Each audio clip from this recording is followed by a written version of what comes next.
will be from Melissa Mejía. She is a City Council Aide to Councilwoman Jamie Torres in Denver City Council District 3. Councilwoman Torres successfully expanded access to accessory dwelling units in that district through extensive community outreach and participation in town hall meetings. They were able to gain resident support for the zoning changes and raising awareness of ADUs as a source of more affordable housing and a bulwark against displacement of lower income residents.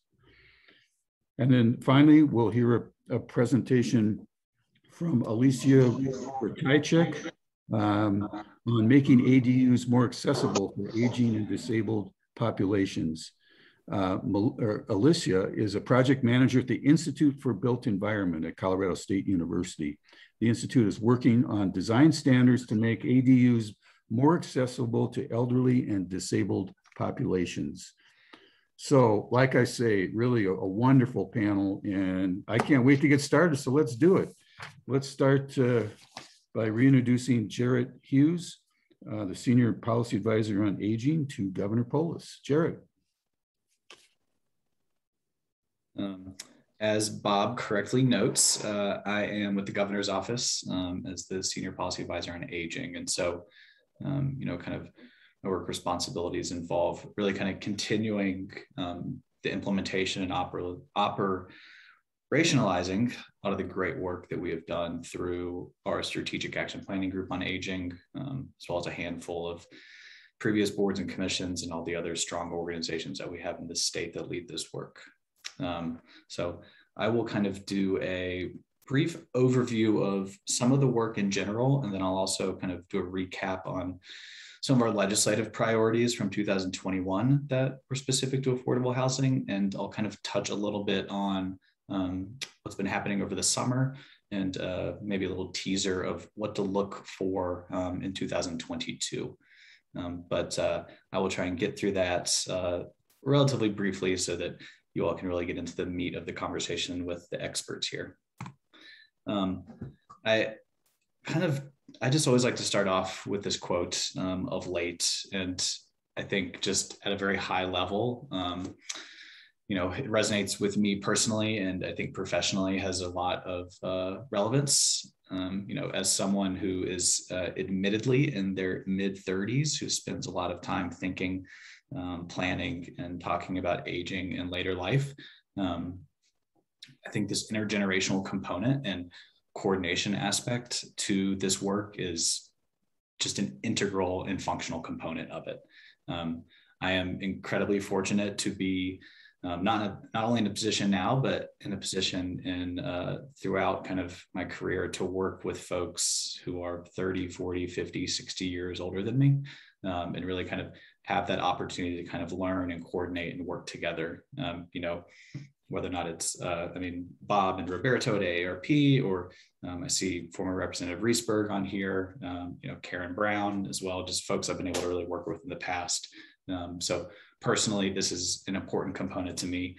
And I think that at a broader level, we kind of live in a space right now where there is a lot of intergenerational, a lot of pitting generations against one another, I guess is the way I would say it, whether or not it's millennials and baby boomers or Gen Z, whatever name we want to use for those generational cohorts.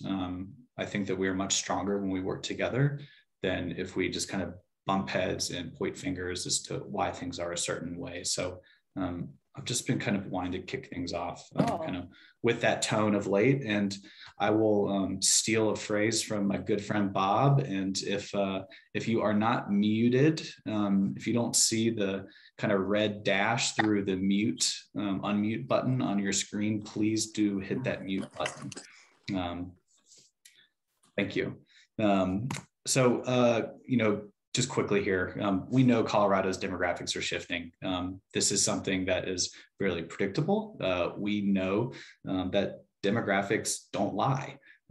They are something that we can predict out and project. And for the most part, there is some fluidity and dynamics involved in them, but this is our reality right now in Colorado. And one of the pieces I continue to try and drive home, and I think this gets to that previous component around intergenerational collaboration, is that while we have our baby boomers moving into kind of this later life age cohort now, we also have an equally large generation of millennials in Colorado who will live long and productive lives. The percentage chart right here doesn't necessarily indicate that, but the next slide will show you some of the real numbers.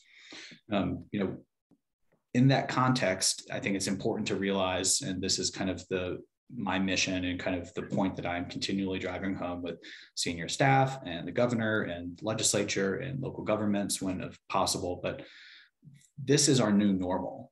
This is not a one-time shift. This is this is where our entire state's demographics are moving, as is the rest of the country and the world. This is not an isolated event. It is a really kind of global phenomenon tied to a whole variety of improvements tied to public health and medical care, and just kind of the modernization that we have seen over the last 100 years. With regards to real numbers, I like to kind of refer to this as the demographic switch, if you will. So in 2023 statewide, there will be, for the first time ever, more Coloradans over the age of 60 than under the age of 18. Obviously, if you break this out more nuanced at the county level, there's a lot of variability. Some counties have already made this switch. Some counties will not make that switch, but at the aggregate level, the state level, we see this projected to happen in 2023. And so our Department of Local Affairs and our state demographer's office, unsurprisingly, some of my favorite people in the whole state, they project out to 2050. And if I had this slide that was, 3 times longer, I would have shown you that far out. But this discrepancy between 1.42 million and 1.66 million only continues to grow as we move out to 2050. So again, this is our new normal. And accordingly, we have to plan and react and adjust. Our Office of State Planning and Budgeting are really kind of the gatekeepers of the budget. They drive home policy through investment. And this is just a quote that I have pulled from the fiscal year 2021 budget request, and just really indicating kind of the acknowledgement that our growing aging population not only impacts our Department of Human Services and our Department of Healthcare Policy and Financing that handles Medicaid or public health, but transportation and natural resources and every department in the state. We know that aging does not occur in a vacuum, and we know that the impacts of later life are not only focused on specific services or specific areas within state government. So it really is kind of my responsibility to work across agencies and across local governments to ensure that we are kind of taking these steps and coordinating in the right direction. So as I think is probably abundantly clear to you all, my mission and goal is to really lead policy development and implementation through an evidence-based lens with demographics as that evidence base, specifically kind of focusing on health equity, health disparities, workforce development, and ultimately reducing healthcare costs and supporting aging in the community. There is a ton of nuance and a ton of kind of specific policy areas within this kind of general statement, but that's kind of, if I had to put it in one sentence, that is how I have done it. And so kind of our vehicle for this work at the state level and at the regional and local levels is really under the umbrella of Lifelong Colorado. And I think at the highest level, Lifelong Colorado is the logical next step in line with the Strategic Action Planning Group on Aging's work, as well as the work that's been done by our Colorado Commission on Aging, and just again, a lot of the great organizations we have in this state. At its core, Lifelong Colorado is focused on livable community efforts. I can spend as much time as I want and as I enjoy reading statute and, looking at different policy areas in other states and kind of finding creative and innovative ideas. But if we don't have folks at the local level to drive this work home, then we are lost. The state is the middle mile in this process. And, we really look to our local government partners and our partners in the nonprofit and the private sector to really be the individuals that implement and are the last mile of this process. So, when I look at these 8 domains of livability, and I think about improving access and equity to them, I very much believe fundamentally that equity and access to these 8 domains across the lifespan supports outcomes in later life. Because as I said earlier, aging does not occur in a vacuum. It is our experiences in our 20s and our 30s and our 40s that impact our outcomes in our 50s and 60s and 70s and 80s. I think to try and visualize this a little more clearly, while the livable communities work is kind of central and at its core of Lifelong Colorado really captures not only those local strategies, but also regional and state strategies that support aging in the community. So that involves kind of the integration of community comprehensive planning, kind of through our Department of Local Affairs and our local planners, again, our livable community plans, our area agencies on aging and their 4-year planning and how that informs our state plan and operations through the Department of Human Services. And then on the public health side of things, we have community health assessments, and that informs chronic disease state plans and a lot of the public health work we're doing around dementia and Alzheimer's disease. This is not meant to be comprehensive.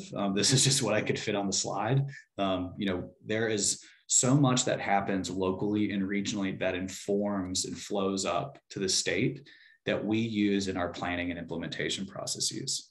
And I think I really just kind of indicate and show this because I think a lot of times what I hear is, how is the Department of Public Health working with the Department of Human Services? How is the Department of Transportation working with the Department of Labor and Employment?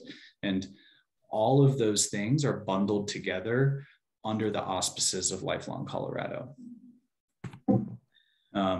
So I will quickly go through some of our housing priorities, and I will also throw a link in the chat once I kind of wrap up here.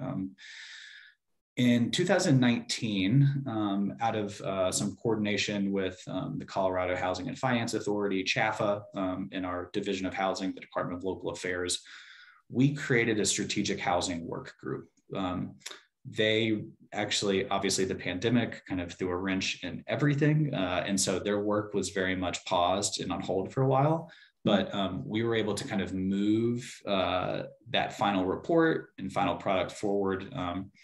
I want to say it came out about 3 or 4 months ago, but I will admit my concept of time and space is fuzzy every once in a while. And so, but these are the 7 priorities that were really indicated as being a top priority.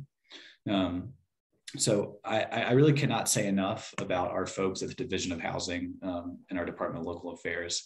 They do a lot of wonderful work. And I just want to sing their praises and give credit where credit is due.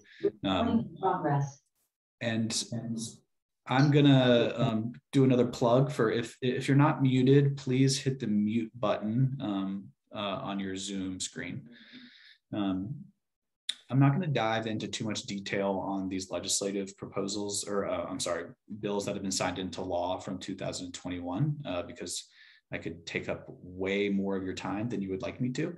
But kind of at a very high level, what we did last year during the legislative session was really try to empower and support local governments in kind of their zoning, as well as directing resources to them to support some of the transitions necessary in that space. So we did that through kind of just some clarifying existing laws and making it abundantly clear to local governments that they do have the ability to establish their own housing controls, while at the state level we do not.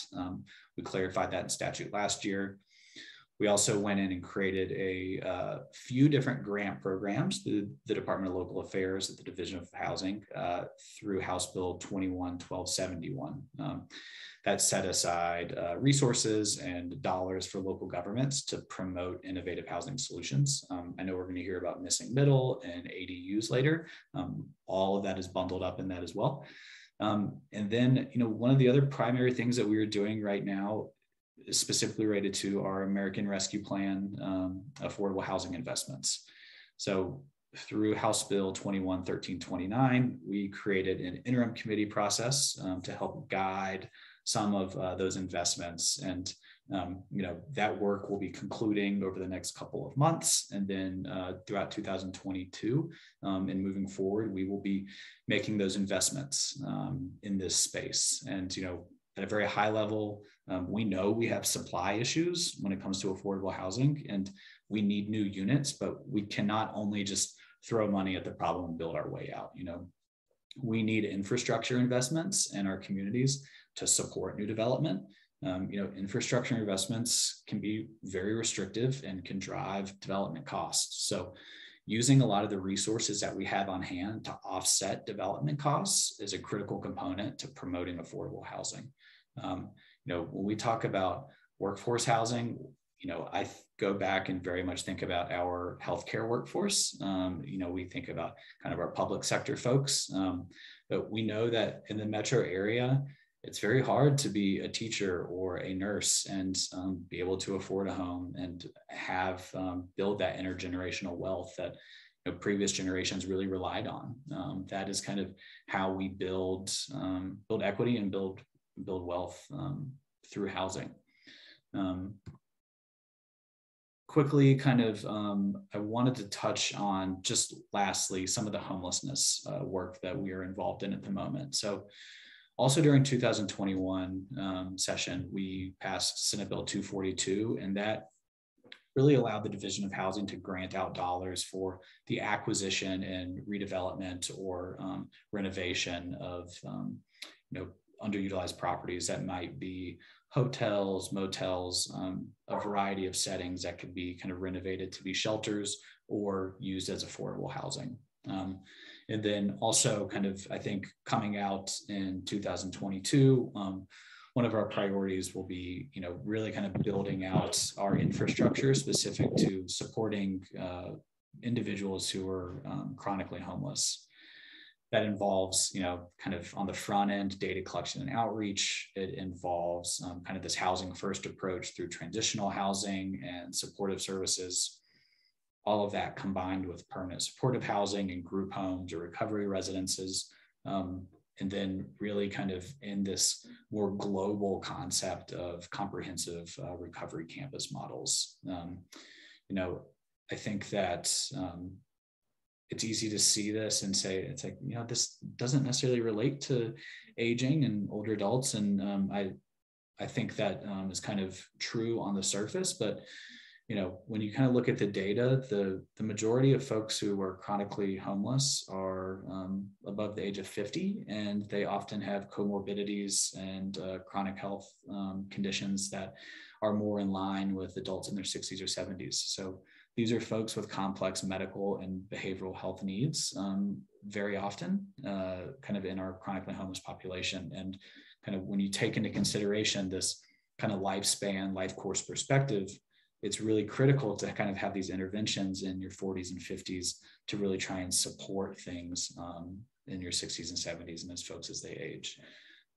So with that, I will stop and I will pass the baton back to Bob. Jarett, thank you for your always excellent broad overview of the challenges from the state perspective. And I'll just mention on your behalf that working directly for the governor has some disadvantages in that you get pulled in different directions. And I know you're going to have to leave us soon. So we'll try to answer questions on your behalf. Karen Brown had a question about any budgetary requests for 2022 for lifelong, and with your permission, I'll address a couple of bills you're looking at by way of answering that question later on, if that's all right. Yeah, that works. Yeah. Okay. And then, Karen, I can't speak to what will be in the November 1st budget at the moment, but you know, the budget will be publicly available November 1. Great. Well, thank you again. And I would also mention that Christy Wiseman with DOLA in chat put up some detail about House Bill 1271 in case anybody wants to dive deeper into that. Jarett, thanks again. Let's move on to Alex Vondeling with Opticos Design to talk about missing middle housing and ADUs. What a lovely picture. Wow. Yeah. Alex, you're on. Yes, great. Let me just get me into presenter mode.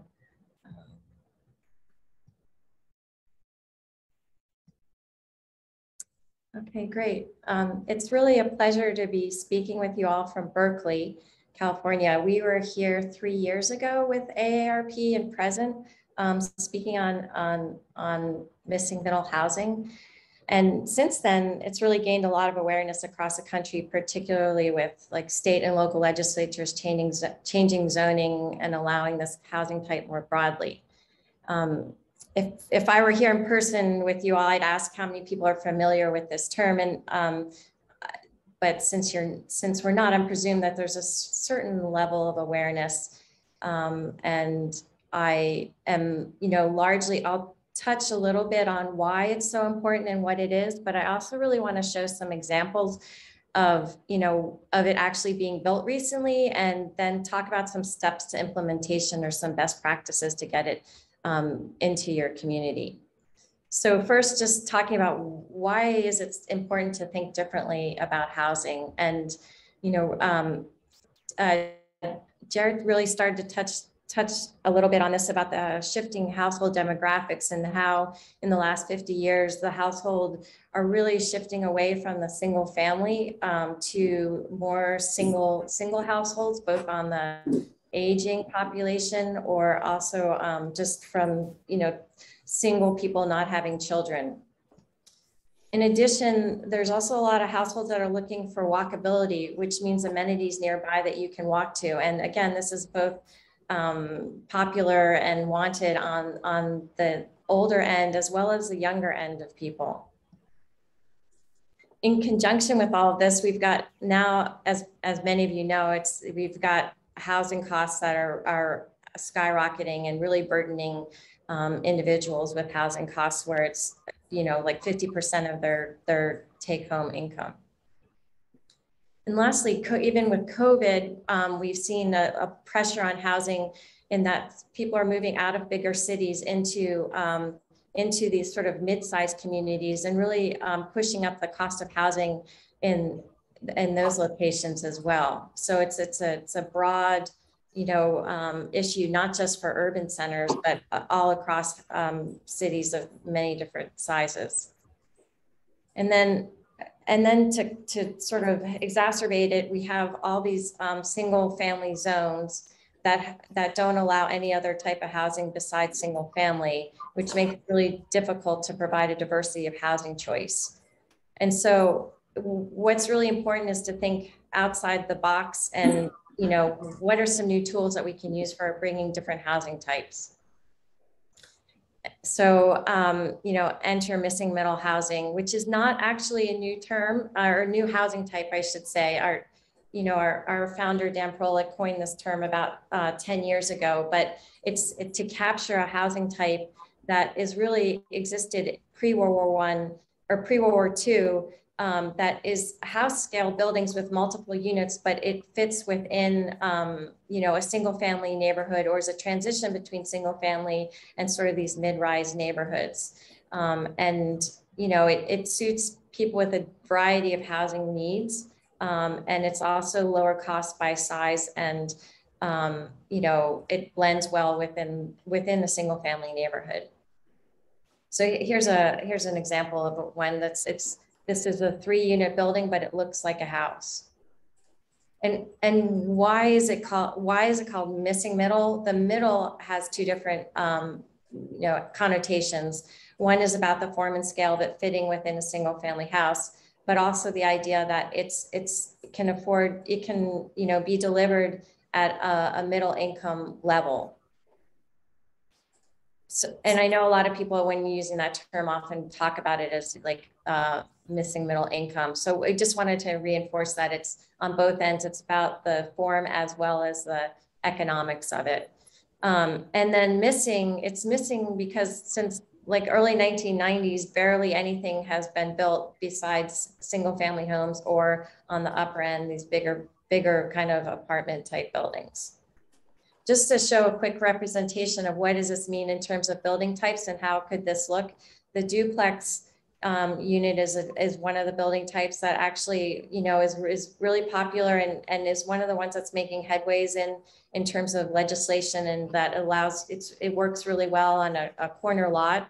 And it also works well for like a family where you have an aging parent and you want them to live nearby, but maybe not in your house directly. And when we say duplex, it can be side by side or a stacked duplex. And these are some examples. What we're trying to reinforce is that 2 units on a lot does not make a duplex. And so that just is one distinction that we're trying to encourage in terms of the language, because, you know, just the idea is not that we're just trying to fill up the lots, but we're trying to create a different housing type that exists. So similar for the 4-plex, where a 4-plex is really about having 4 stacked units. And again, a typology that existed historically very commonly, not that it's 4 detached units on a lot. And I think that a lot of times when people are resistant to this housing type, this is what they're afraid that they're going to get in their neighborhood. And so this is just trying to be thoughtful about when you introduce missing middle housing and how it's defined. Another typology that is really appealing to an aging community is this multi-generational house. And you can see how incrementally a single family house could develop over time, where you had the single family house and maybe your kids and family move in and there's a wing or attached studio for a separate household along with like an ADU carriage. And this is something, again, that can incrementally be involved with or introduced into single family neighborhoods without too much effort. I know we'll be talking about ADUs in some of the other presenters. So I just wanted to say that like this is one of the types that we really include in the palette and encourage, and we have been working with a lot of communities to get just ADU legislation implemented. And this, in terms of form, can come as something over a garage, a backyard cottage, or even attached to your house. Bungalow courts is definitely something that we see a lot of popularity in. Like people are really appealing to this because it is basically like smaller single houses around a green space, and it promotes a sense of community. Sometimes they're also called cottage courts. And with seniors, we find that they like the idea of like they're having a built-in community, but still have their own space. And when you get up to a bigger scale, we call it a pocket neighborhood. And this usually has like, several greens and slightly bigger units, but it's of a block size or half block size, where a cottage court is usually 1 or 2 lots big. So again, when, talking about pocket neighborhoods or cottage courts, it's really, the important factor is just that they're smaller units between 750 and 1,000 square feet around a green space. Now, where do we find missing middle housing? And again, the idea is that it's really intended to be in these neighborhoods that sort of border around, the downtown or single family, not so much the external suburbs, but the areas that have neighborhoods that you can walk to things, but are still single family, and that they fit well within that fabric. Again, also the other area is just that sort of, it makes a good transition from the single family zones up to the, neighborhood commercial area that's like a main street. And it's found, this is a housing type I was saying that's not new, and you find it in every city almost every city that you can go to, including Denver, Boise are some examples. Wyoming, we recently did a presentation in Wyoming, and people were surprised to know that it exists there as well. And, depending on where you are taking this, it has you know, different vernaculars based on the area that, you know, where it's been developed. So that's a little bit about what is missing middle housing and why it's important. And I just wanted to share with you, because all the examples I kind of showed were historic in nature, and, you know, what has it been looking like since, like, we've been starting to work on it and get it implemented. And this is one project in Nebraska where it's an entire neighborhood of all missing middle housing. So all of these units are rental, but they all look like, it looks like a household neighborhood. This is particularly one that was, and you know, it's had a bigger lot. It was like 40 acres. And so a developer could go in and sort of create this neighborhood. And it has an affordable range of rents from, you know, on the low end being just under $1,000 a month to, you know, the upper end being 3,000. So again, sort of diversity of income mix, as well as, you know, cultural and just family types. And he said one of the bigger clients or renters are actually baby boomers who want to live in a community like this, who are downsizing. And just some examples of what can this look like. Again, these are all, you know, looks like a house, but it's got 5 units in it. And there's a diversity of type, whereas this one on the left is like a live work unit as well, so it has like a space for an office on the ground floor and a townhouse above. On the smaller end of it too, so it's not just that it all needs to be, you know, in green fields. In fact, we really promote it more as an urban infill move. This one is in the wine country in Healdsburg, California, you know, and it's surrounded by a mobile home neighborhood, and the developer was really interested in incremental small scale development, and he wanted to create this kind of pocket neighborhood around a green. He could have just gone in and built 7 individual homes, but to him, it was really important that we look at offering a diversity of housing type as well as sense of community. So, you know, just by going from 7 units to 12 units that he provided, which was a combination of cottages and ADUs, you know, initially we had wanted to put in some like a 4-plex, but it was just too difficult to get it past that zoning at the time. But even with just this kind of approach of cottages and ADUs, you know, we were able to bump it up to 7 and have a bit of a community aspect. And again, surround cottages around a green. And here's a little bit of, you know, it's gone on the market and is available, you know, for sale. And I think they all, you know, sold within like a month of time.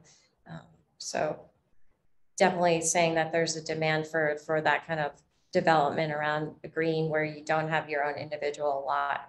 We've also been doing work in the mountain states. And so Missoula, these developers came to us and said, we're really having difficulty delivering attainable housing for entry level, and we'd like to work with you with some ideas.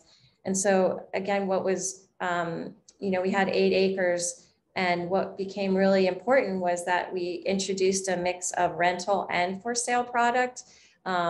And, you know, from types all those types that I was just sharing with you that had, you know, 4-plexes, cottage courts, and townhomes, and even mixed in with some single family homes as well. In Boulders in Colorado is another place that is similarly to the Missoula project, where the developer came and said, I really need to provide a variety of housing product in order to provide some attainable housing prices for the market here, where everything is like single family and going for really high price. So this is a little bit of what it looks like in kind of some of the mixes.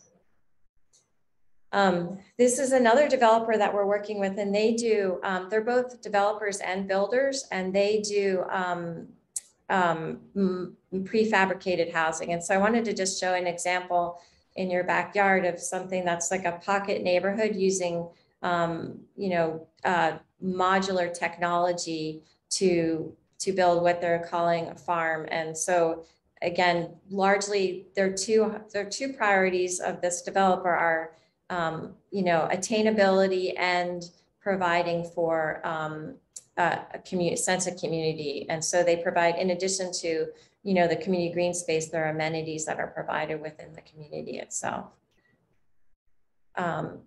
So, you know, how do you get this implemented? It's really, you know, there are a lot of barriers, and the barriers have been broken down slowly but surely. But it's just these are some of the lessons learned about how it is that we've been able to implement these different strategies, or how it is that we've been able to get communities to be more accepting of it. And I think the first biggest strategy is just making people familiar with it. And, you know, through AARP and other organizations, we've conducted a series of walking tours. And it's just knowing for people to see what it looks like and that it's in their backyard has given them some comfort level with it, and understanding what it looks like and what it is.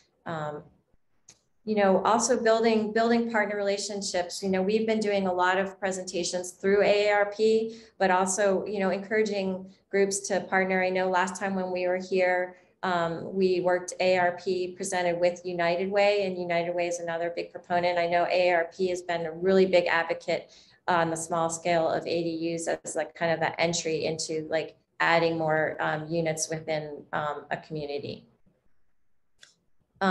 You know, and the other thing is that we've, this missing middle housing pairs very well with the livable community strategies. And so that's been, you know, some of our talking points when we go out and talk to other communities, because everybody wants to provide housing for seniors. It's something that there's a lot less pushback on than other user groups. You know, the other thing is about zoning. A lot of it I mentioned earlier is just single family zoning. And so we talk about like, what are the incremental steps that you can do? And what we're seeing is, besides ADUs, the idea that like duplexes and fourplexes get introduced into single family zones as like corner lots as a start. And California has just recently introduced something where you know, they're going to be allowed, duplexes are going to be allowed on every single family lot. So, you know, there's various ways of incrementally introducing this. It's not to say you have to do it across all single family zones right from the start. But it's also just really important. One thing I'll just say in terms of that you do regulate it properly, you know, and form is really important to get neighborhood buy-in on that. So another way to just do it is to take a pilot project and say, we're going to test out this, you know, ADU area in this areas, or cottage courts. And this particular cottage court was a pilot project in Washington State that, you know, and from that, they were able to develop a cottage court code. And that because of its huge popularity, there was not a lot of pushback and just a lot of interest within the community to have this housing type.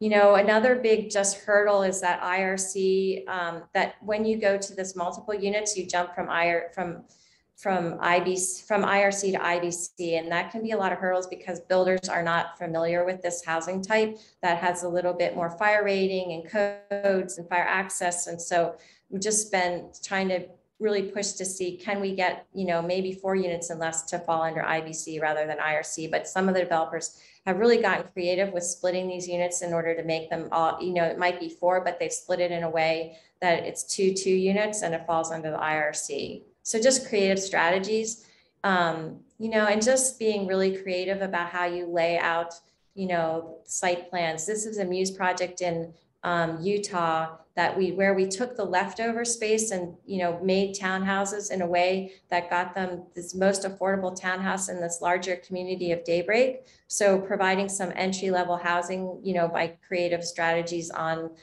space development. Finally, just talking a little bit about parking and getting creative to parking, because you can't park, you know, cars are expensive and to park. And so we're not saying no parking, but the idea is thinking about how do you introduce parking in a way that, you know, maybe not every household needs 2 cars, or can you count street parking? Some things like that, just because what you can see is that, you know, you can build more housing if you have less parking.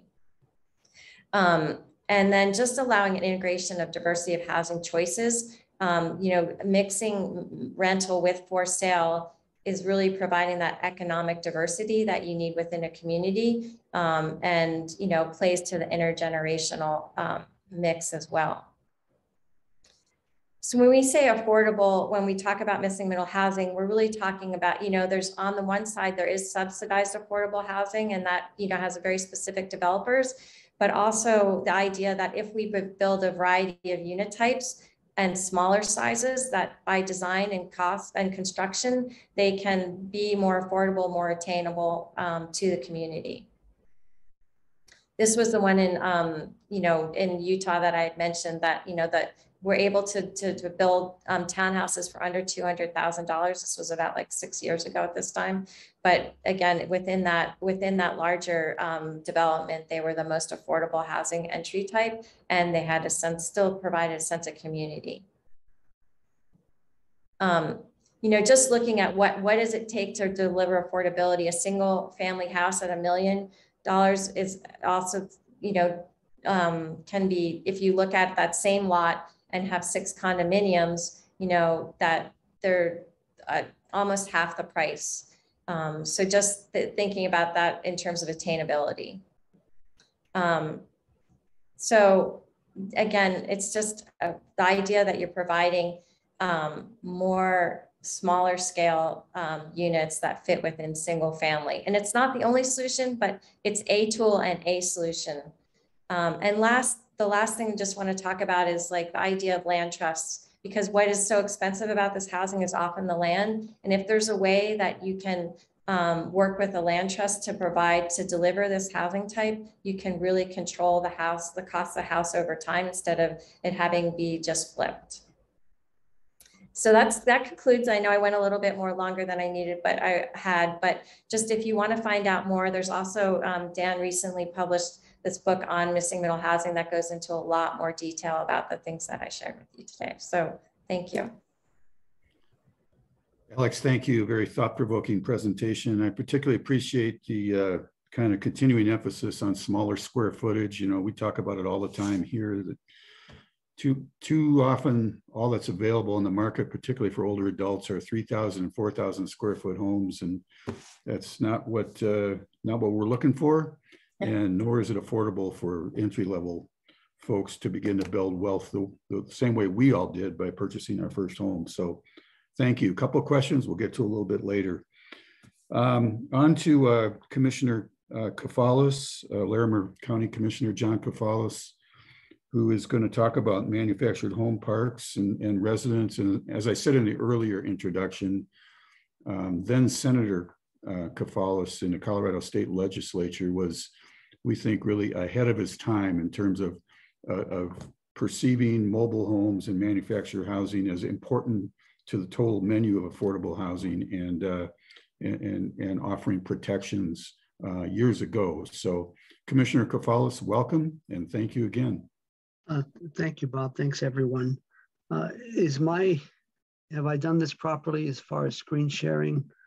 We're seeing your home screen, so you may want to go to the PowerPoint. That's what I'm trying to do, yeah. Yeah, that's all right. Take your time. Let's see. That's better. There we go. There we go. Thank you.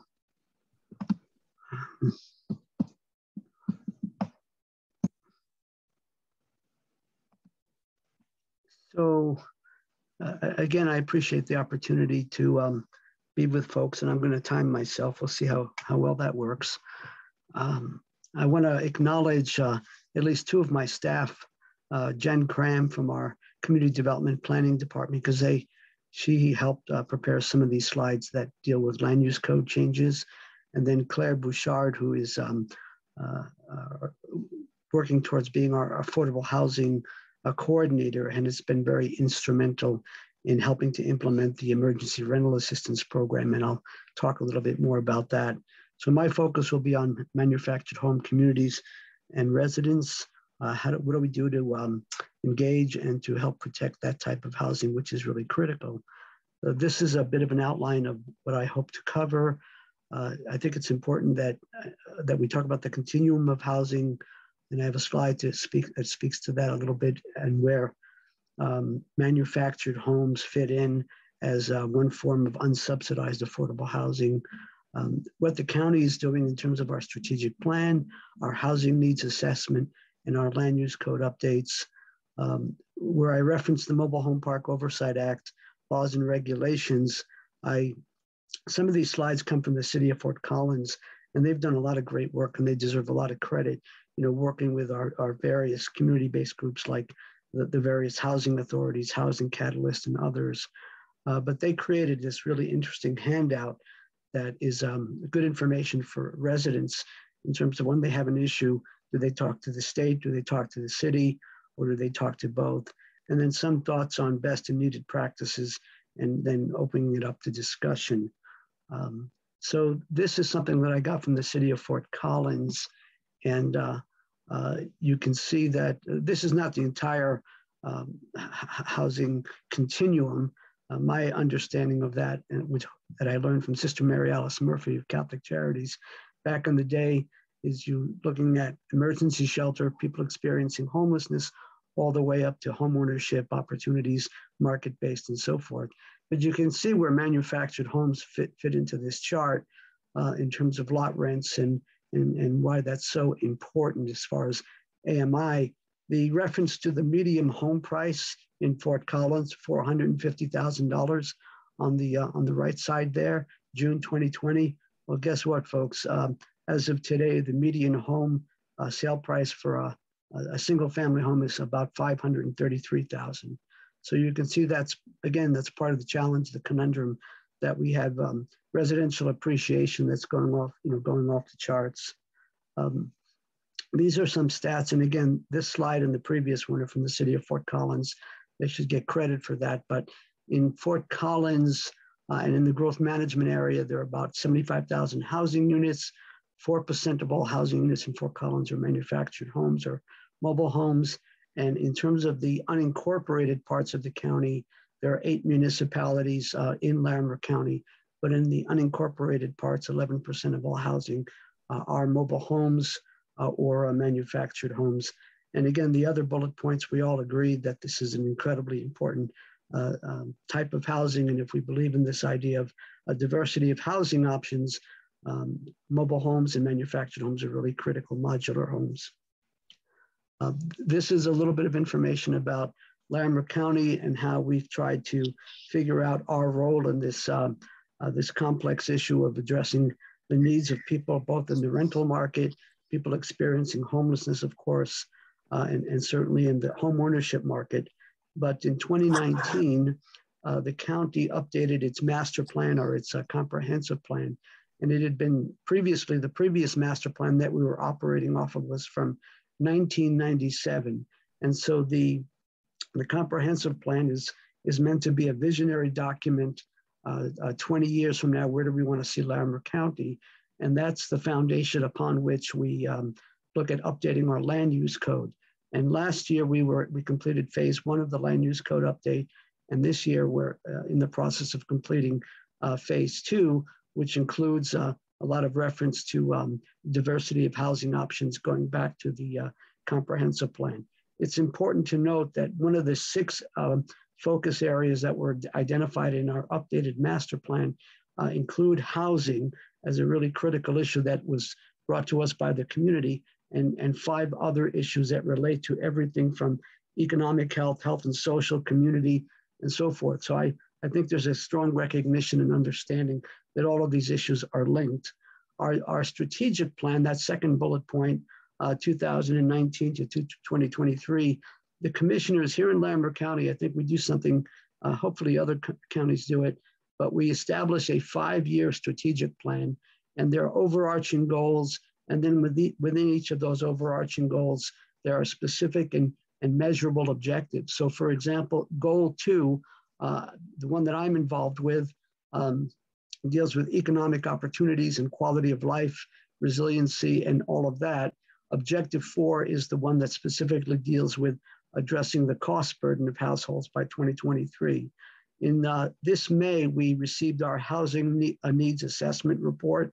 We contracted with Root Policy Research, I think out of Denver, and it's an 108-page report, and there's a lot of good information in there. And what's unique about this is it focuses on the county as a whole, but also what are some of the issues in the unincorporated parts of the county, which, as you all know, is where the where counties have the most jurisdiction. In the growth management areas, of course, we work, closely with the municipalities, to make sure we're all aligned and synchronized. The next couple of bullet points deal with the work that Claire and others are doing, Neighbor to Neighbor, which is one of our really critical community-based organizations. But this has to do with the CARES Act funds and the American Rescue Plan Act funds, emergency rent assistance. And you can see that from April to October, currently we've distributed about $10.7 million emergency rent and utility assistance. And with the second installment of funds, ultimately we'll be distributing another 11.7 million. And compared to other parts of the state, we've done exceptionally well. And some of these funds also go to people who own mobile homes and people who may be undocumented. This is also part of our housing needs assessment, is specifically regarding manufactured homes. Supply and cost, you can see that according to the assessor data, there are about 5,700 manufactured homes in the county. About 61% of those are in the unincorporated areas. A lot of these homes are in mobile home parks, and some of them are in vacant land and on other types of parcels. You can take a quick look. I know there's a lot of words in here, but in terms of when homes were built, and we all know that pre-1976 HUD certified, those homes are older. You can't move them if there's a need to move a home, and this gives you information there. In terms of the median value of mobile homes and the sale price, it's about $30,000 in 2018. So, and then you could see something about the lot rents or the rents that folks pay. From our housing needs assessment, these are some of the top housing needs that were identified. Obviously more rental units, housing units, for lower income folks, closer to 30% of the AMI. You can see what the numbers are in terms of shortage, almost 10,000 short, no surprise. And then of course in the unincorporated, starter homes or family homes that are priced around $300,000, which of course on the Front Range is almost impossible to find. Although it's interesting that it looks like we'll be, there's in the final approval stages, planning stages, there's a mobile home community that will be approved, and they'll start building, first time in a long time in Fort Collins, Sun Communities. And I think the price of a home there will be about $200,000. Diverse housing options, and then of course housing resources for quote special interest populations, and certainly that includes older adults, and the demographics that were described earlier are what we're all dealing with, and we need to make sure we're addressing that so people can age in place.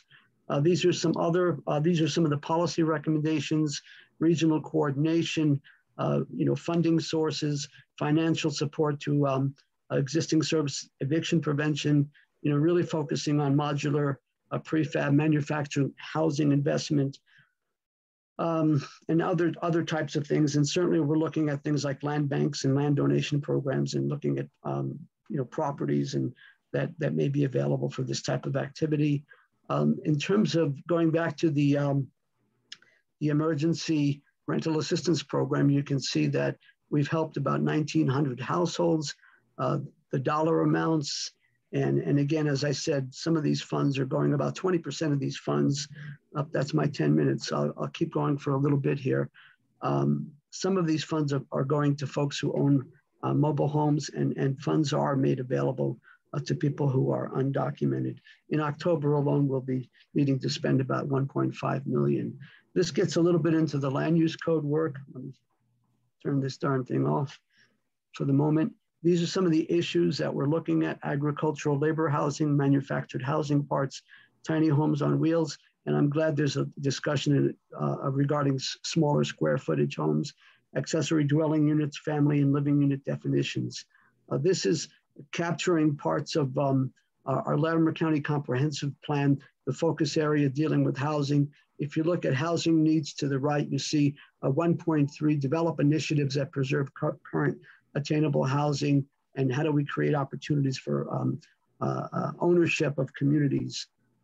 Then we see housing diversity, And then we see some of the land use planning stuff that we're working on. So land use code regulates the types of housing allowed, location of allowed housing, et cetera. In phase one, as I mentioned earlier, and this took effect March 31st of this year, we were looking at everything from co-housing, which I haven't heard specific reference to, although I think we've come very close, live work dwellings, single family attached dwellings, and I'm glad the missing middle that I think Alex did a wonderful job of talking about. Higher density, and then we did convert M1 multifamily we have established a manufactured housing park zoning district. This is some additional information about parks in the county. 70 manufactured housing mobile home parks in Larimer County, 33 in the unincorporated areas. 11 of those 33 are in these manufactured mobile home park zoning districts. And then the other 22 are in different other kinds of districts. Therefore, they have less protections. This is some of the language that we're looking to approve. Our Planning Commission just reviewed this last week, and the Board of County Commissioners will be considering these amendments at our October 25th land use hearing, which I believe is next Monday. So again, we are trying to create intent in these zoning districts that help preserve and protect manufactured housing. These are some of the principal uses, accessory uses, and then specifically to manufactured housing communities or parks. This is the definition that we're looking at that would allow for supportive accessory uses that are conducive to communities and having mobile home parks be preserved and not be redeveloped. These are some of the other specific use-specific standards. You can read that for yourself, but it's important that we consider outdoor recreation, a 15% space allotted for that, and so on. Take a pause here for a moment. Once we adopt these land use code amendments pertaining to mobile home park zone districts and mobile home parks, this is going to be a key question that we'll be getting to mid of next year, and that is, should we be looking at rezoning like the city of Fort Collins has been doing? In other words, those 22 parks that are not currently in one of these mobile home park zone districts, what can we do to get those in these zoning districts, and how do we work through all of that? And then, of course, you'll see at the bottom best practices for community-owned parks, and we have been very supportive of the whole idea of resident-owned communities. And in fact, there's a couple of parks that one in the city, Hickory Village, that was up for sale. We pledged some dollars to help with some of the initial costs, but part of the challenge, and I'd welcome people's ideas on this, is these homes that are up for sale, they're typically being bought by investors or big companies, corporations, national, and the sale price is really, really difficult, to find the financing, even with groups like Rock USA out of New Hampshire, or certainly Thistle Community out of Boulder. So that's going to be something we'll be looking at next year. This is a lot of words in here, but I wanted to highlight an example of a best practice that the city of Fort Collins.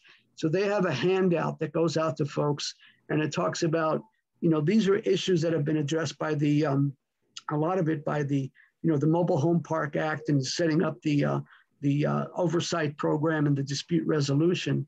But it kind of directs people, if you're having issues with this matter or that matter, who you should contact, the state of Colorado or the city of Fort Collins, or perhaps both, in terms of issues like water billing, changes to rules, your ability to participate in community meetings and forming HOAs or co-ops, et cetera. I think this is really important to provide that information. Here's another example of some of the rules that are out there and some of the protections that are out there. A couple of other things that I'll add. I'm almost to the end here, folks. Another way to help this type of housing stock and to remain affordable is to make sure that there are opportunities, resources to improve your home, make it more energy efficient, do all sorts of things, especially in relation to accessibility. So we have the Larimer Home Improvement Program that is administered by the Loveland Housing Authority. And recently we were able to expand that, putting in some CDBG, Community Development Block Grant funds. And now these low interest loans are available to everyone in the county, including Loveland, Fort Collins, the municipalities that invest dollars, but also folks in the unincorporated. And you can see there's an emergency grant assistance program. The collection of delinquent taxes, I think some folks are aware that historically, people, if they're in arrears on paying their property taxes on their mobile homes, and typically they're not huge sums, and there's lots of reasons why they may not have paid their property taxes. They're not informed, or there are language barriers, and ultimately some of these homes go to tax lien sales. Investors buy them, and then they try to sell them back to folks at a big profit. We were successful in passing this bill that you see, 171354, and you can see how what we're doing in Larimer County with our county treasurer, she deserves a lot of credit, Irene Josie. She's really going out of her way to make sure that people are getting the proper notices. And you can see that last year in 2020 and this year, no homes have gone to have been bought by investors, during tax lien sales. And I think that's an example of a best practice. Also part of our strategic plan, working with our partners like Housing Catalyst, I think at least one of them is on this presentation. We are looking to revitalize our Larimer County Housing Authority, and we're looking at updating our IGAs, intergovernmental agreements, with the various housing authorities that we work with. These are a list of issues, problems. I got this from 9 to 5 Colorado, which has, of course, done a lot of good work in this space. And I think you're all familiar with these issues and some of the proposed solutions for dealing with issues related to retaliation, evictions, opportunities to purchase, and so forth. My goodness, I think that is all. Bob, I hope that's, Commissioner, I look forward to the discussion. Thank you, folks. Commissioner, thank you for deciding to continue with your presentation past your self-induced 10-minute limit there.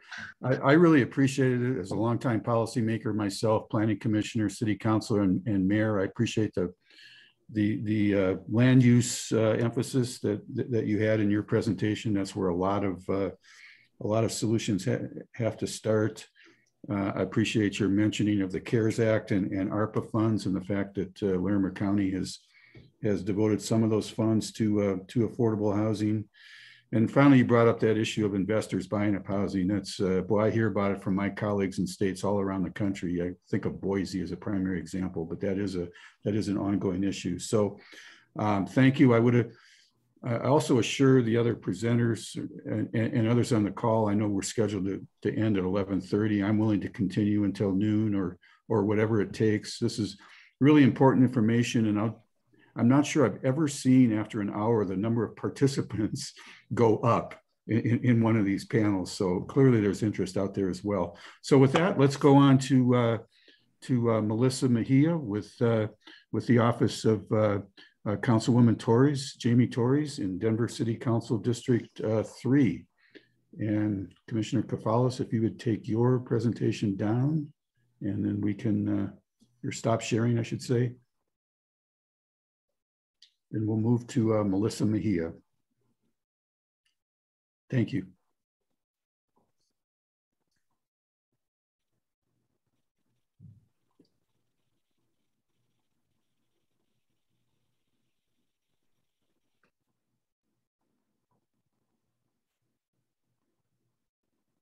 There we go.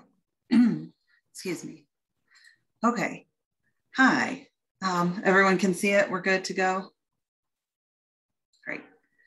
So my name is Melissa Mejía, she, her, ella. I am the Policy Council Aide for Denver District 3 for Councilwoman Jamie Torres.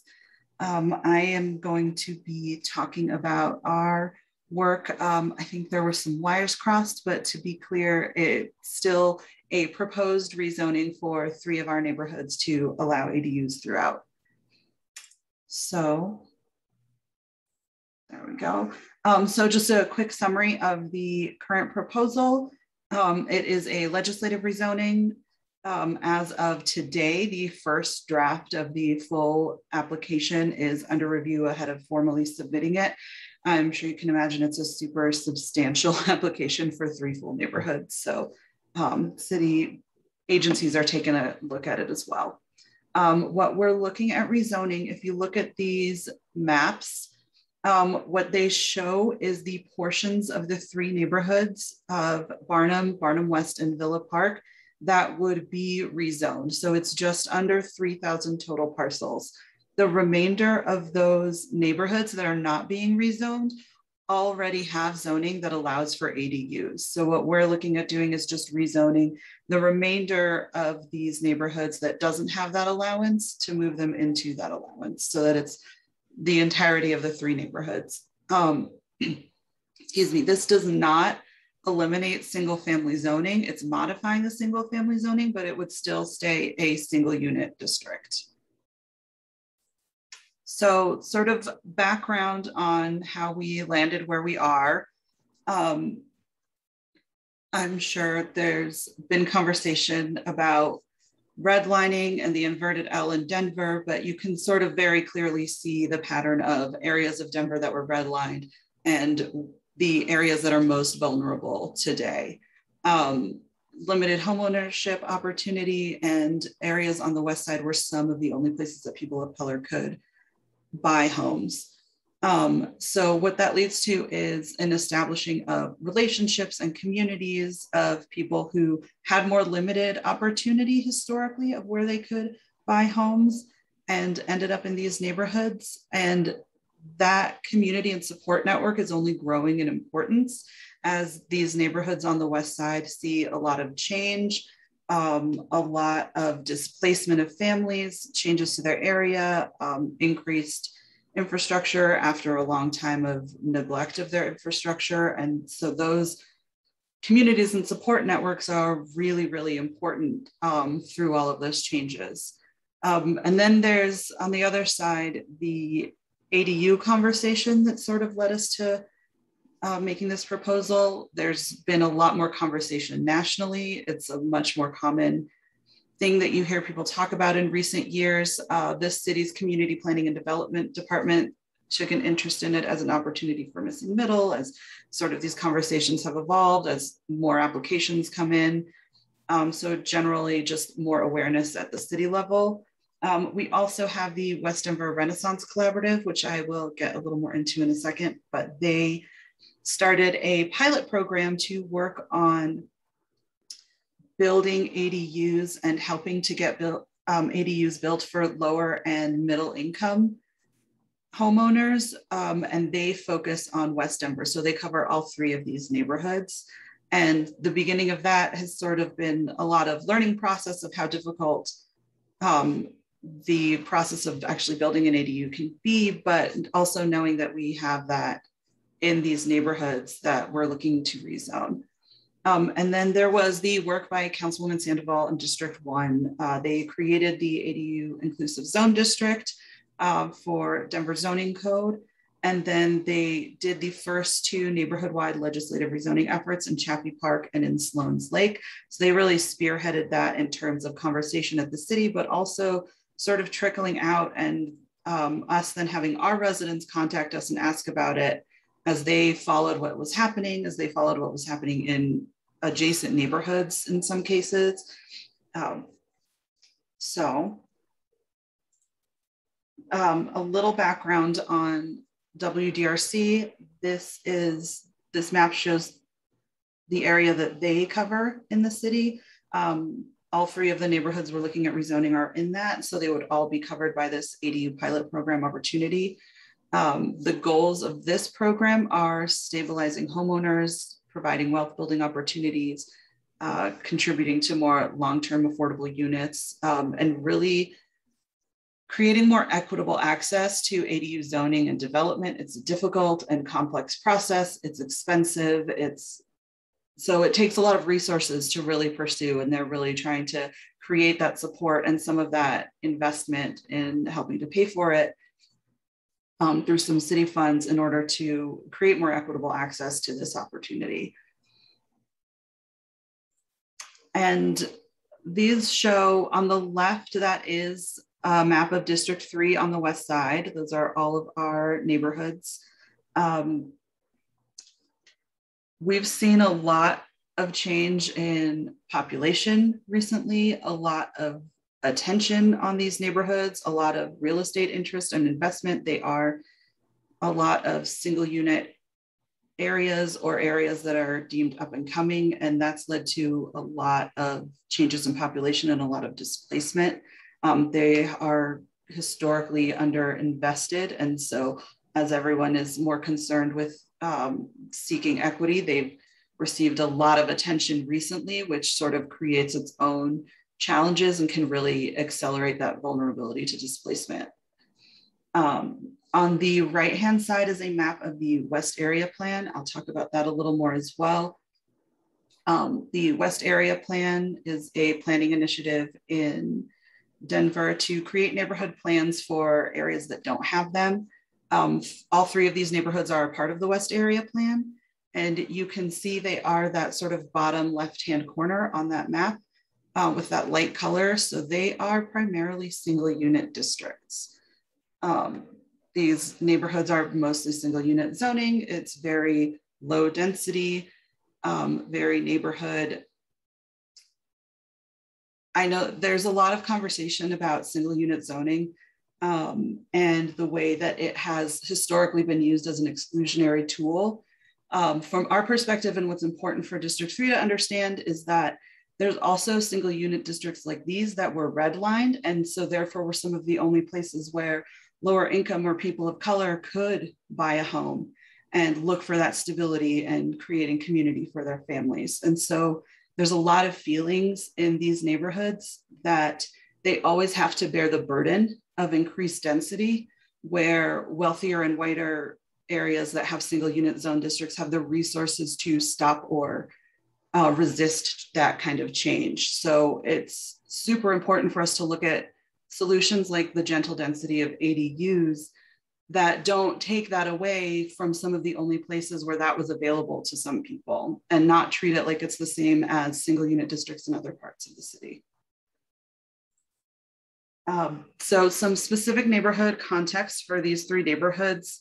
A displacement study that used census data and DPS data found that between 2015 and 2018, about 3,900 households that were primarily renters left the West Denver neighborhoods and then moved and enrolled their children into adjacent neighborhoods, which tells us that that wasn't wanting to move necessarily, but not being able to afford to stay, but wanting to stay nearby.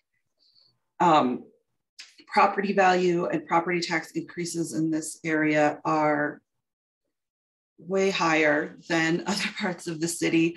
The property tax change for the most recent property tax change for the rest of Denver was about 7.6% increase, whereas the increase for Villa Park was 39%, Barnum 28%, and Barnum West 30%. Those are huge jumps. And what happens is a lot of the homeowners that are facing the rising property taxes and these increased property values is they're enticed to sell. You know, they're trying to keep up with paying the property taxes. All of our homes are valued really high, and they sell often to, you know, in ways that change the neighborhood, but also a lot to outside investors. And what happens is they can't buy new homes in the area, and they often can't even buy new homes in the city. It seems like a good deal, and then they go out into the market to find somewhere to move, and there's nowhere to go. That is more complicated by the median household income. Citywide, it is about $63,700 is the median household income. Villa Park and Barnum are around 43,000, and Barnum West is 56. That's a significantly less on all fronts than the rest of the city, that then makes it harder, even if they sell their house for a lot, to try and move somewhere else in Denver. We also see a lot of households moving in with family or friends to avoid housing cost burdens or avoid homelessness.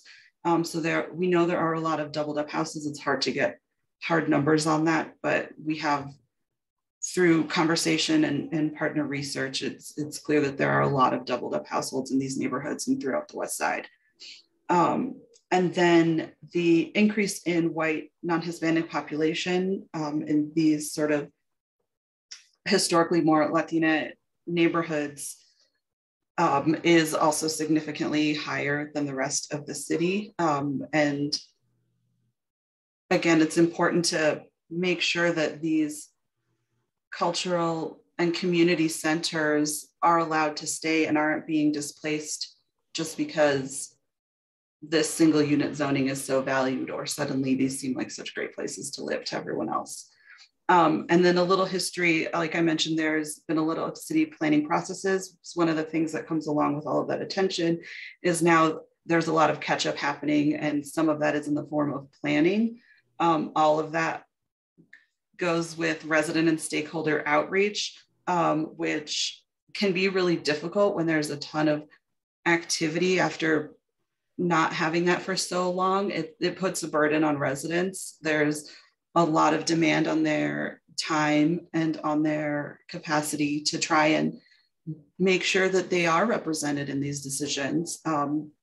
On our end, it does offer us a lot of opportunity to take advantage of that and use what we've heard and not try and add to that burden, but move off of all of the other outreach that's already happened. So that includes the West Area Plan, which is ongoing, the Villa Park and West Colfax Neighborhood Transportation Management Plan, Colfax Federal Interchange, Denver Moves Federal. The last three are all really focused more on transportation and infrastructure, but help give us a lot of insight into what people's concerns are in these neighborhoods and what people are worried about and what their priorities are.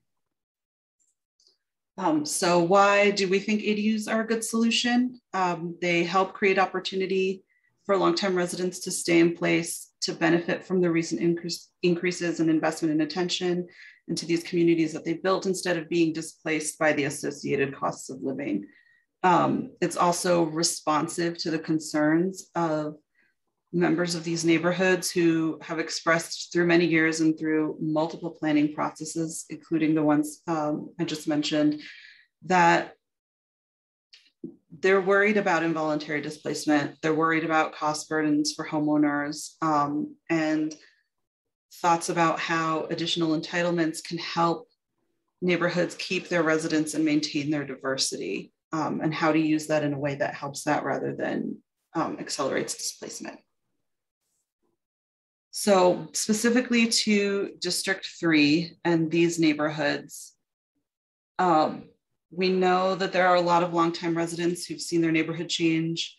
We know that there is a diverse history and population. We know that there is some discomfort with technology, whether it's English as a second language and that accessibility, age, overall less interest in communicating and engaging online. We knew that that wasn't going to be the only thing we could do. There is a historical distrust of city agencies and projects that is just a reality of working in this district. They've seen the city make decisions for them, neglect infrastructure, and then come in with new projects that then tend to increase vulnerability for these long-term residents. And we knew that everything would need to be multilingual.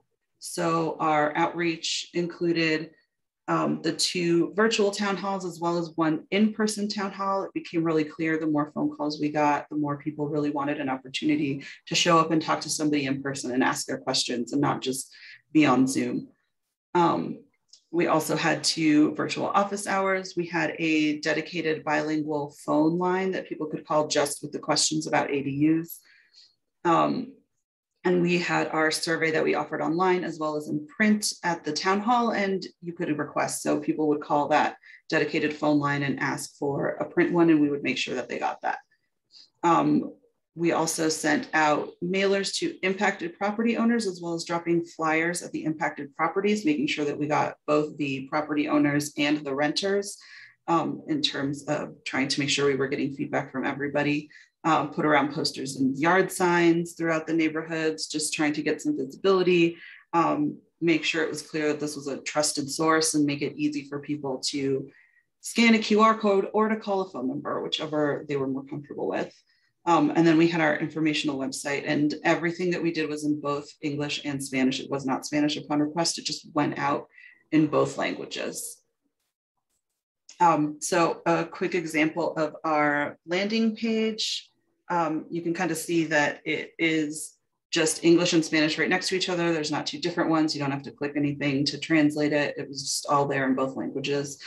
I will put the link in the chat as well, but it was, it's a really good place to find everything related to what we're doing. It's got the maps, our PowerPoint from the town hall in both English and Spanish, the video. We have the survey up, and now we have the survey results, a timeline, our original FAQ, and then one that was responsive to everything that came up in the town halls, and then some external resources. So in terms of response that we got, the reasons that people cited in support and the reasons for wanting to build an ADU were very similar. People were supportive based on wanting to provide housing for a family, specifically calling out either children or aging parents, contributing to more affordable rental, and making sure to build wealth in the community.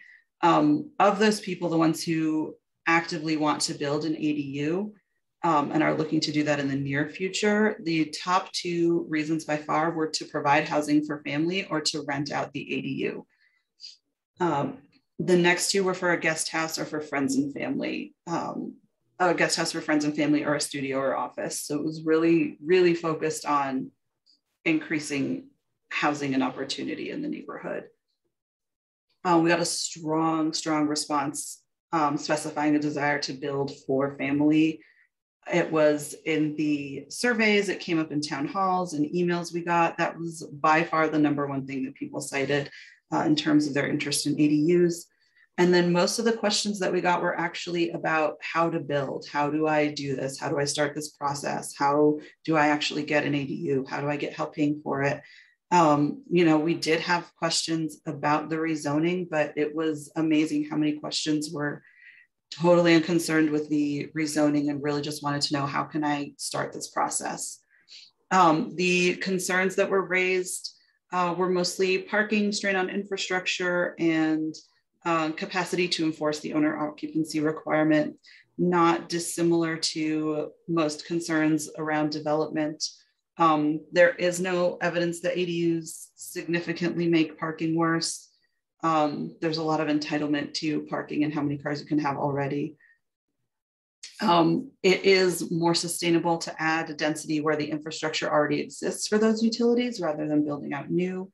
And really any upgrades that would be needed are part of the ADU planning process already. The capacity to enforce is a fair question. It's something that we continue to talk to the zoning department about. We are hopeful that the rental registry that just got passed for Denver will really help with having that data and oversight for ADUs. But that is something that we're continuing to talk about. Both of the RNOs have officially voted in support, which we're very excited and happy about. But I will say for them and for a lot of people, a deciding factor in being supportive is that Denver does have a requirement that ADUs that are built in a single unit district must have the owner of the property occupy either the primary home or the ADU. You cannot buy a lot, build an ADU, and then rent out both properties. And that safeguard against being attractive to external investors or speculative development was super, super important to these neighborhoods in terms of being supportive and welcoming more density, making sure that it wasn't going to be something that was attractive to exacerbate the displacement that's already happening was a deal breaker, honestly, and why we went with a rezoning like this. So in summary, ADUs are offering a gentle density that maintains the character of one of the only areas in the city that people of color could buy homes, while also helping to contribute to both wealth building opportunity for existing residents and contributing to affordable housing. What was really important to us about this is it's an opportunity for longtime residents to stay in place and to actually benefit from all of these recent increases in investment and attention to the communities that they have built, rather than being displaced by the associated costs of living of all of those improvements. They deserve to enjoy that investment that is overdue and not have to give up their homes now that the market and the rest of the city have recognized their neighborhood is desirable. So I am happy to answer questions when we get there. Great, Melissa, thank you. Thank you for laying out the case for ADUs, for giving a couple of examples of some policies that can overcome some neighborhood objections. I will say I was shocked by the property tax, the disparate increase in property taxes. I was not aware of that it was to that extent. And finally, thank you for mentioning redlining a couple of times. If anybody's interested in the history of that, check out an exhibit at History Colorado. I looked at it when I was there a couple of weeks ago, the history of redlining in Denver. Again, a little bit shocking, but really important for historical context. So thank you again. So let's move on to Elicia Ratajczyk, and she is with the Institute for the Built Environment up at CSU, and is going to talk about making ADUs more accessible for aging and disabled populations. And I hope you give us a little background on the IBE up there. I'm not sure everybody on this call is completely aware. So welcome. Yeah, thanks, Bob. Can you guys hear me okay? Yep. Okay, good. All right. Sharing my screen. Can you see that okay? There we go. Yes. All right. Great. So, yeah, great discussion so far. Really interesting information. I'm going to try to be as quick as I can. I appreciate all of you staying a little beyond today to see my part of this discussion. I'm going to round us out by talking about the opportunity that ADUs present for creating safer, healthier, and more accessible housing options in our communities, and that they can serve the needs of our aging and disabled populations better than some of the current housing options that are out there. But it's really just a great idea to incorporate some of these things into our properties and communities, no matter what types of housing they are. So I'm Elicia Ratajczyk. I'm with the Institute for the Built Environment at Colorado State University. The Institute for the Built Environment is based at CSU, and we really work to advance the development of healthy, thriving built environments. And we do this by forming interdisciplinary teams across campus and in collaboration with off-campus professionals and community members. And we really do a lot with different types of building certifications, stakeholder engagement at all different levels, and integration with the latest research. The Lifelong Homes Initiative is one of our larger ongoing initiatives. It's based in research and community engagement. We've really worked with several of the people I've seen on the call here today, and the Larimer County Partnership for Age-Friendly Housing, or Age-Friendly Communities, their housing committee in specifics. And so we've really worked with groups like that to understand the needs and then combine that with research to come up with some solutions to create more safe, healthy, and accessible housing for all. It began with the recognition that we do not have and are also not developing enough appropriate housing in Colorado to suit the needs of our growing aging population. The availability of affordable housing is a prevalent problem in all areas of Colorado, but especially when it comes to the needs of our aging and disabled populations. A 2016 study by the governor's office showed that while there's an oversupply of skilled nursing and assisted living beds in Colorado at that time, there's a shortage of independent living units, both affordable and market rate. This problem has only been exacerbated by rapid population growth and the overall housing shortages, meaning that sometimes people have no other option than to either stay in an unsafe house or to move out of the communities that they've been a part of for decades, leaving their support systems behind.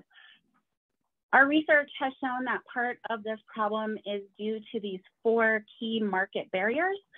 And it's really that homes, both new and existing, were not designed to include the features of lifelong homes, which I'll get a little bit more depth into in just a second.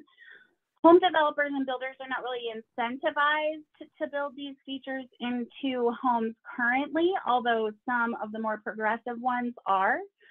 And this is kind of a chicken and an egg situation because home buyers and homeowners are not really aware of or cannot find these features in the homes when they are looking for them. So it's kind of a chicken and egg between what is offered and what people are looking for, and neither one being that aware of the features that might help them age successfully in their homes. And then municipalities and organizations are really aware of the issue, but they struggle to raise awareness and incentivize the development of these kinds of houses. So in the Lifelong Homes Initiative, it's a comprehensive list of features that can help to redefine how we address and create homes that are safe, healthy, and accessible for all people, really. This criteria was brought together through research on age and disability-friendly certification and rating programs and guidelines, such as the AARP. I can't remember the name of it at the moment, but the Home Fit Guide is one of them that we looked at. We also looked at other green building and other types of rating systems and certification systems that have really come a long way in the last couple of decades about telling us what we need to put in to build healthy, safe, and accessible environments in general.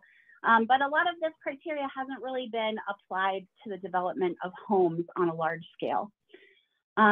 We've developed 5 broad categories of criteria, as you can see here. And while we've been thinking through and discussing how this criteria may apply to many different types of housing options, today we're looking specifically at how lifelong homes can be applied to ADUs and how this combination of thinking can further the goals of creating more lifelong homes in our communities, but also overcoming some of the most common issues associated with ADUs as well. So I'm going to show you some specific examples of how the lifelong homes criteria can help us create safer, healthier, and more accessible ADUs in just a moment. But first, I'd like to just briefly go over a few of the big ways that lifelong homes and ADUs can work together. So basically, ADUs can create more affordable housing options like Melissa was talking about. They're also a way of creating gentle density in communities. This is a term that's really just coming about in meaning that without building, some of that mid-level apartment kind of housing and that kind of thing, we can increase the density in our neighborhoods. And this can allow for people to age in community and stay connected with their loved ones and the services and all of the things that they've been a part of, and yet achieve a safer and more accessible home as well. Visitability is really about welcoming all visitors. This is based on universal design, and this is providing accessible places for guests and family members, even if there is no one who needs to permanently live in that ADU at this time. They also provide adaptability and flexibility for families and property owners. So I'll get a little bit more into that in just a minute, but it provides flexibility on your property. If someone were to get injured or suffer an illness, they could be in the ADU while they needed to be, or there could be a caregiver in the ADU, all kinds of different things like that. They offer an opportunity for increased health, safety, and wellness features in the home, which may be difficult or expensive to build into existing homes. And they can offer increased affordability and possible cost savings that might be associated with hiring caregivers or putting somebody into assisted living situations. So the first category is community context, and this is really an important aspect of successful aging and the crux of the idea of aging in community. The lifelong homes criteria in this area is about what do I have access to in my community within easy walking distance of my home, really, including the physical and social aspects of the neighborhood. Many of these criteria are not only based on the measures provided in most of the green building and wellness programs, such as LEAD and WELL, but they are also based on the social determinants of health. This is an important area where ADUs may be able to make a real difference, allowing a person to have access to a safer, healthier, and more accessible home without forcing them to leave the community that they may have been a part of for many years, if not decades. Projects studying the social determinants of health, like the Blue Zones Project, if you've ever heard of that, have studied the factors of the world's longest lived people have in common, and these include things like being able to move naturally, continuing to have purpose, reducing stress, supportive relationships, a sense of belonging, and connections to loved ones.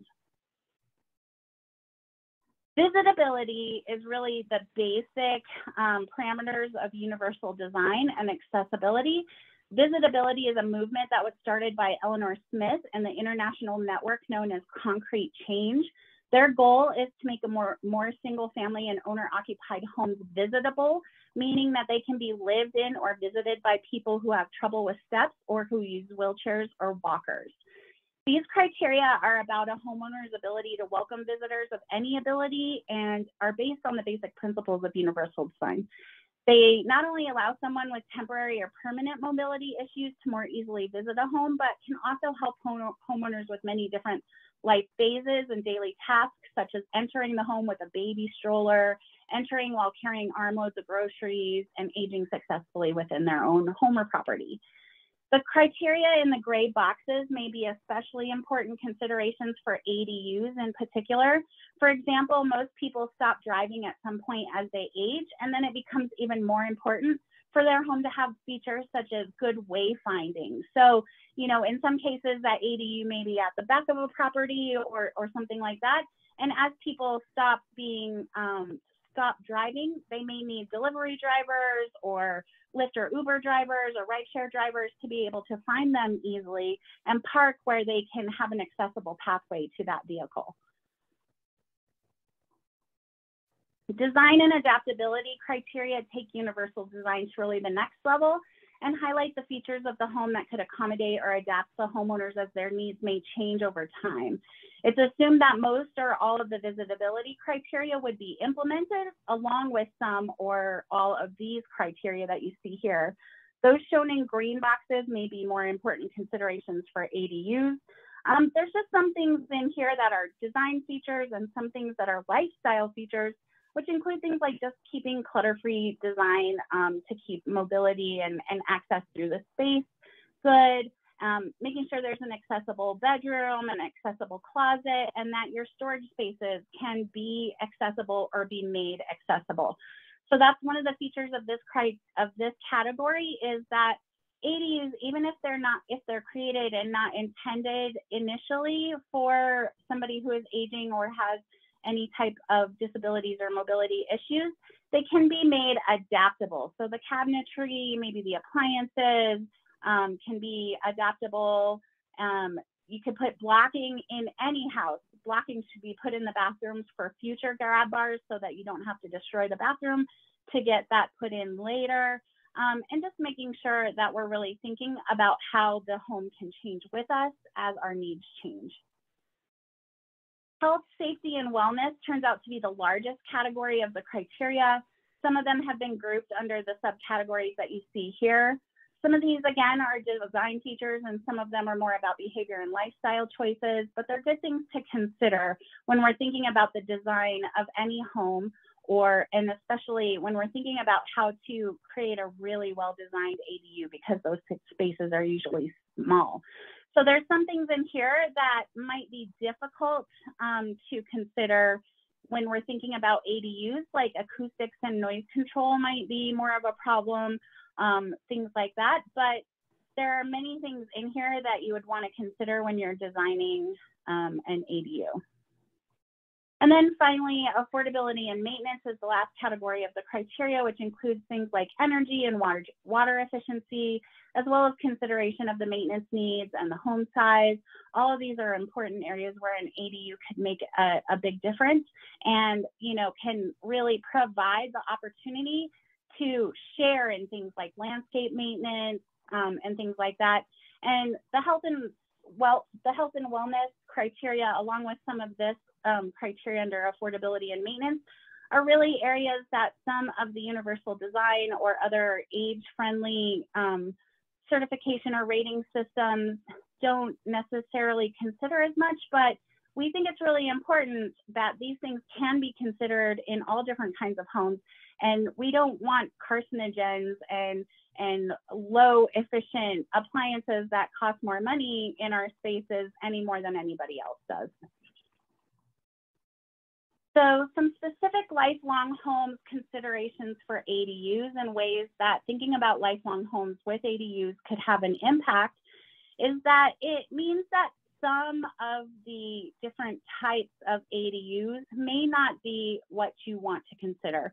So for example, we would like the unit to be ground level, accessible living space, and have an accessible entryway and pathway to parking.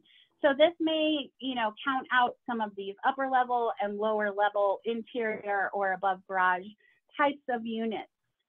We want to design for adaptability, work surfaces, lighting, blocking for grab bars, etc., like that, so that this unit, once in place, can be an adaptable part of the property and part of the community that really can be used in different ways throughout the life of any family or community. We really want to think about using safe and healthy materials and lighting options. There's all kinds of different things that might go into that, including consideration of acoustics, like I mentioned before, of lighting and circadian rhythms and things like that. And then we want to just think about how the addition of this unit can allow for flexible arrangements. So it could allow aging family members to be in the ADU.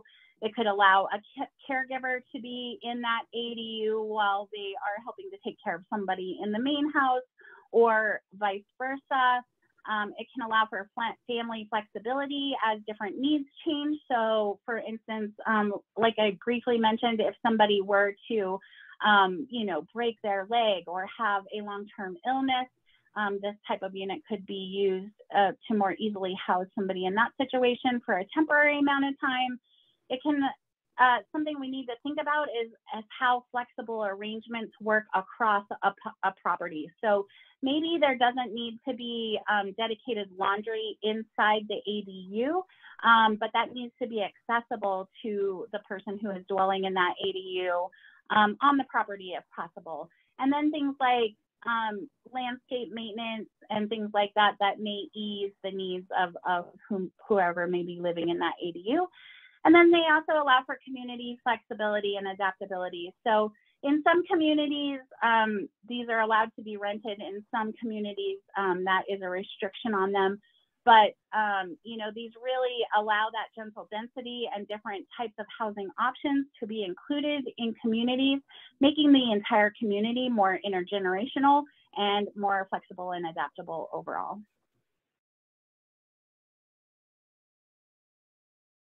So my email address should be showing up there, but it's not. There we go. Okay, so if you have any other questions or would like to find out more about lifelong homes, please reach out to me at any time. And I thank you for taking the time to listen to me today. Elicia, thank you. And we still have more than 2/3 of our original audience. So thanks for hanging in there, Elicia, and thanks for hanging in there, everyone. We have some questions in the chat, and it's really nice to see that there are some dialogue back and forth, some questions being asked and answered in the chat room. I'll go way back to the beginning. Karen Brown had a question of Jarett Hughes, whether or not there'd be a budget allocation for Lifelong Colorado in next year's budget. His quick answer, of course, was there'll be a more specific answer towards the end of November, but I think you, Karen, probably know about his little package of a couple of bills he's putting together that will sort of bring in the work of the Strategic Action Planning Group on Aging, the Aging Commission, and hopefully codify Lifelong Colorado and make his own position as permanent as it can be. So there is sort of a holistic approach to the continuity and longevity of lifelong going on during the next legislative session. I saw a question from, and I'm sorry, I don't remember the name, but it had to do with gentrification in rural Colorado. Let me see if I can find that again. And if you're, it's Bronwyn is what it says. Anything to address rural gentrification causing worker housing shortages. I mean, I'll throw that out to any of the panelists. Certainly, I think a number of the things that we saw during these presentations begin to do that. We saw examples from Salida and Bozeman, Montana, and other places. And then I'll just quickly mention that we've had a quick conversation around the office of perhaps doing one of these panels around the issue of, you know, Airbnbs and VRBOs, and we know how those are impacting so many of our resort communities. So any of the panelists want to address that question of rural gentrification? Yeah, I'll talk to it a little bit. I think what we've been seeing is where the cities come in with their land, and they've approached us, could we do a missing middle housing development?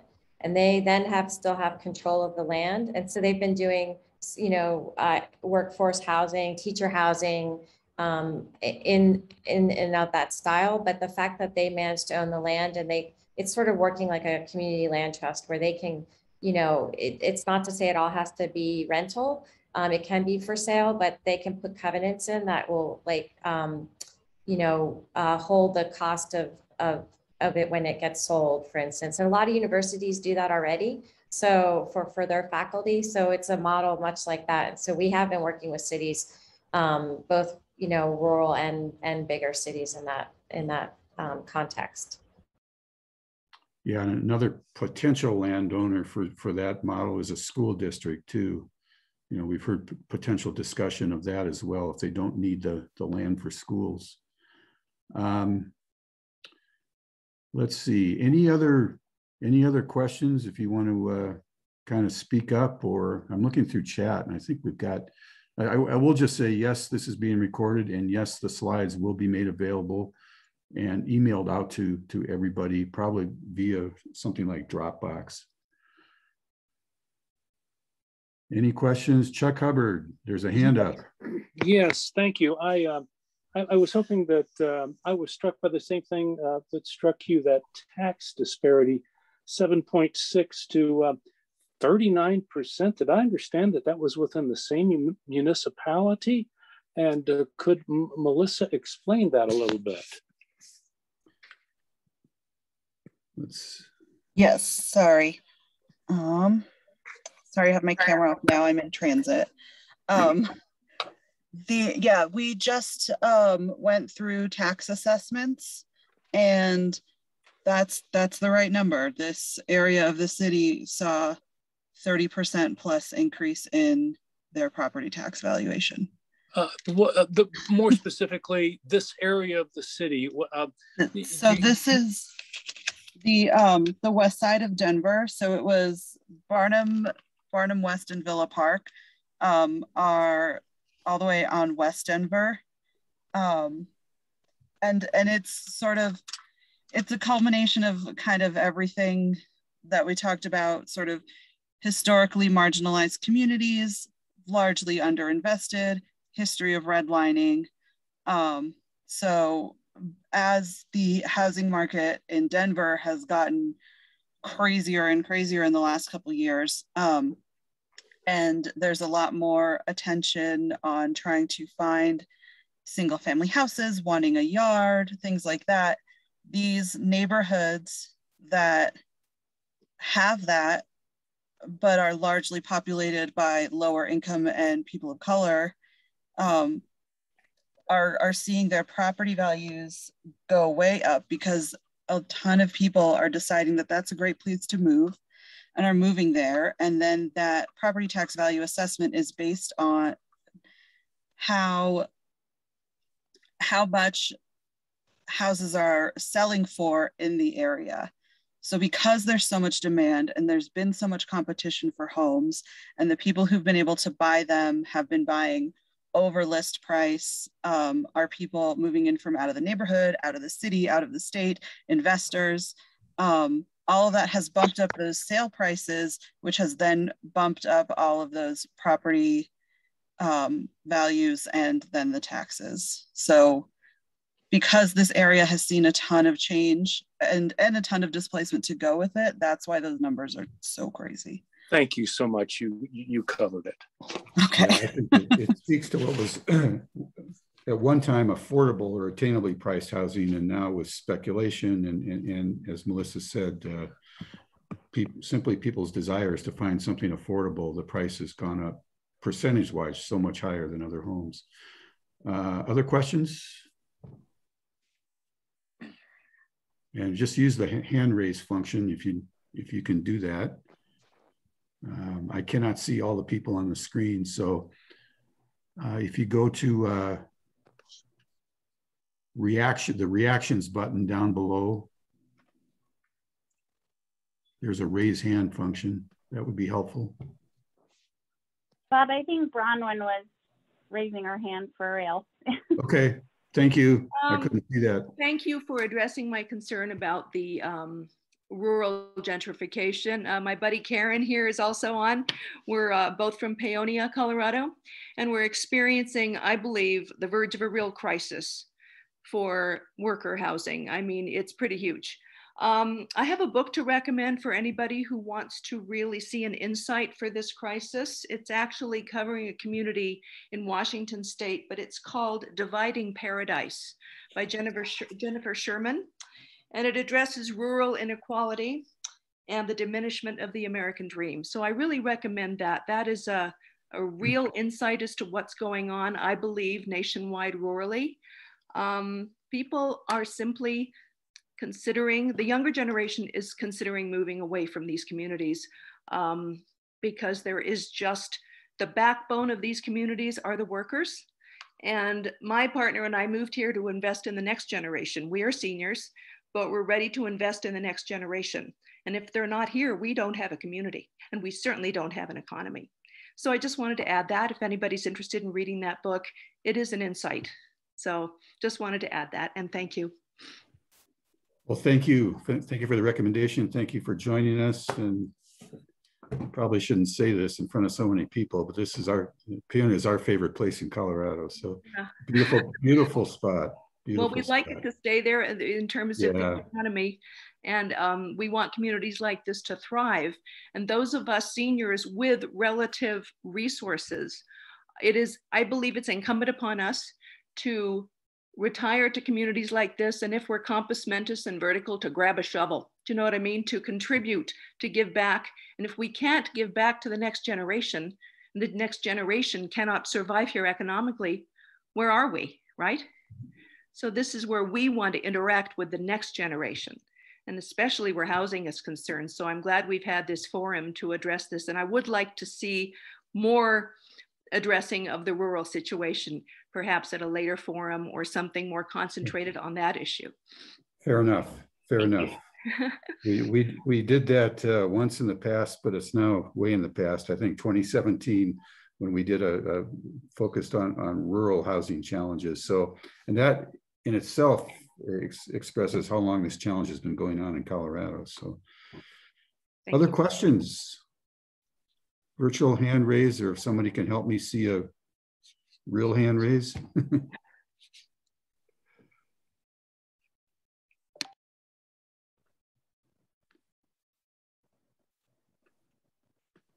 I'm just quickly scrolling through here. Well, all right then. We certainly have, I mentioned noon, it's now 11:59, 29 minutes past our originally scheduled time, but I hope you all agree that the information was informative, presented some potentially innovative solutions, There are no silver bullets. As somebody indicated in it early on in the chat, this is a complex challenge that's going to take everybody pulling together with not just one, but an entire menu of solutions. And it's going to take community support. We heard about that in the presentation on ADUs, and actually during another one about walking tours, right, of existing projects, so people can actually see what they look like and not be so afraid of them. So it's going to take us all. I spent 16 years on a planning commission and city council, and listening to neighbors' concerns during late night rezoning meetings, and I understand the feeling that's out there. But we have to all work hard, work together to try to overcome some of these objections, and I hope today helped just a little bit. So thank you all very much for joining. We will get out the presentations, and the recording will be available as soon as we get that technology all set, hopefully within the next day or so. So thank you. Have a wonderful day, and we'll see you for the next one. Thanks.